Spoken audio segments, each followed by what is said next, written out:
د نورو په زړه پورې ویډیوګانو لپاره ملګري زموږ د چینل د سبسکرایب بټن ووهئ، ورسره خوا کې د ګنټۍ نښان هم ووهئ. السلام علیکم ملګرو، الله دې وکړي چې جوړ او روغ په صحت جامع بیم پر تنې دوستانو. نوې ویډیو مې درته راوړې ده چې څنګه تاسې کولی شئ په یوټیوب کې خپل د فیسبوک، د انسټاګرام، د واتساپ د ګروپ د هر څه چې تاسې د هغه لینکونه ورکړئ. که چیرې ستاسې د یوټیوب چینل خلک ګوري نو هغه به ستاسې فیسبوک پیج ته هم درځي، هغه به لایک کوي، او که ستاسې واتساپ ګروپ هغه ته به هم درځي. نو هر رقم لینک تاسې کولی شئ په یوټیوب کې ورکړئ دوستانو. زه اوس تاسې طریقه ښیم.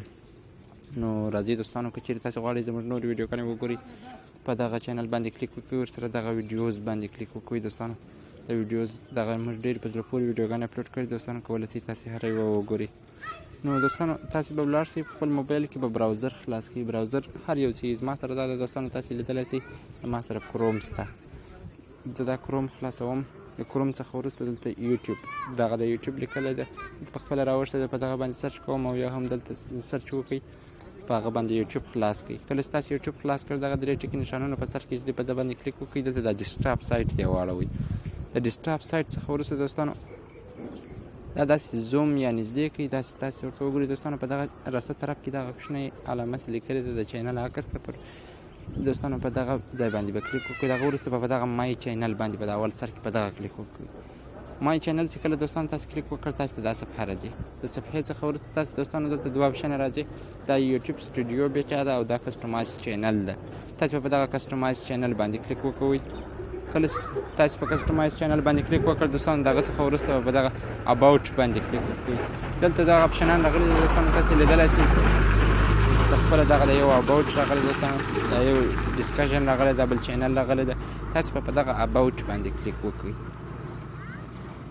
کله چې تاسې په اباوټ باندې کلیک وکړ دوستانو، دغه په اخري کې لیکلي دي لینکس اډ، دا د اډ دا د مثبت علامه راغلې دوستانو، په دغه باندې به کلیک وکړئ. کله چې تاسې په دغه باندې کلیک وکړ دوستانو، تاسې ورته وګورئ. اوس دا دلته ته 5 لینکونه اډولی شئ. صحیح ده دوستانو، تاسې ورته وګورئ. اوس دا یو لینک اډ شو. دلته زه د هغه شي نوم ورکوم، مطلب زه دلته اوس لینک ورکوم د فیسبوک. دلته د فیسبوک لینک ورکوم، د فیسبوک نوم ورکوم، خو دلته لینک ورکوم. مطلب هلته بیا نوم ورکړئ، ستاسې هر څه غواړئ د هغه لینک ورکړئ. لاړ شئ خپل فیسبوک خلاص کړئ، پروفایل یې راواخلئ، د پروفایل څخه هغه خپل دغه راکاپي کړئ، خپل د پروفایل لینک. که ستاسې د یوټیوب د بل یوټیوب لینک وي، که د خپل یوټیوب لینک پسې ورکوئ، هلته که هر څه ورکوئ دوستانو، دلته بیا پیسټ کړئ.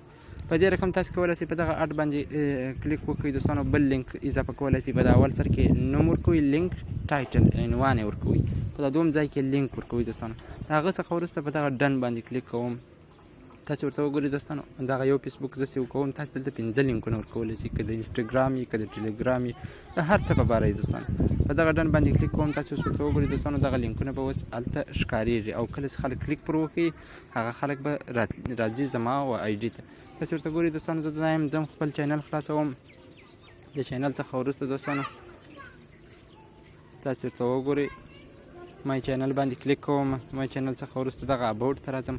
په اباوټ کې دا د دوستانو تاسې لیدلی شئ، دلته ورسره راوښتی دی فیسبوک. دلته ستا نور ستاسې له ډسکرپشن سره به راوښتي دوستانو. تاسې ورته وګورئ، دلته فیسبوک راوښتی دی، په دغه فیسبوک باندې زه کلیک کوم. کله چې په دغه فیسبوک باندې هر چا کلیک وکړ دوستانو، هغه به سیده زما آی ډي ته راځي.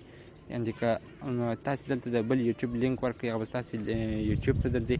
که ستاسې د فیسبوک د پیج لینک ورکړئ، هغه به ستاسې فیسبوک پیج ته درځي او هغه به لایک کوي. نو په دې رقم سره تاسې کولی شئ دوستانو دلته په یوټیوب کې لینکونه اضافه کړئ. نو مننه دوستانو، که دا ویډیو مو چیرې خوښ شوي، لایک یې کړئ او د خپلو ملګرو سره یې شیر کړئ. د الله په امان.